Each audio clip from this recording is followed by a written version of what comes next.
Dampak erupsi Gunung Agung, banyak wisatawan asal Tiongkok yang batalkan kunjungan mereka ke Bali. Lesunya perekonomian pun mulai dirasa salah satu restoran yang biasanya bisa layani 300 pelanggan per harinya, kini hanya melayani 1 pelanggan saja.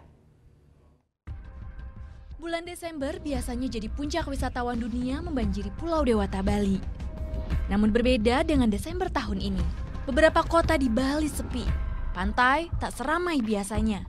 Pemandangan ini terjadi pasca erupsi gunung berapi Gunung Agung. Pantai Jimbaran salah satunya. Pantai ini selalu jadi tempat favorit wisatawan habiskan malam dengan menikmati sajian seafood. Namun pasca ditinggal wisatawan Cina, resto pinggir pantai ini sepi. Begitupun pelanggan restoran halal yang lama-lama berkurang. 我们一天的接待量也就是200到300人，多的时候有时候一天也接过400多人。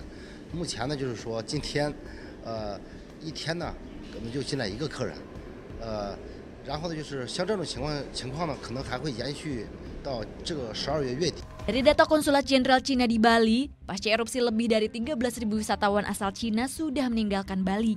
Lesunya perekonomian juga terasa dengan banyaknya grup-grup tur asal Cina yang batalkan liburan mereka ke Bali. Thank you. Udah selesai nonton beritanya? Jangan pergi dulu dong. Subscribe dulu dan nonton tayangan lainnya di sini. Subscribe, nonton lagi. Subscribe, nonton lagi.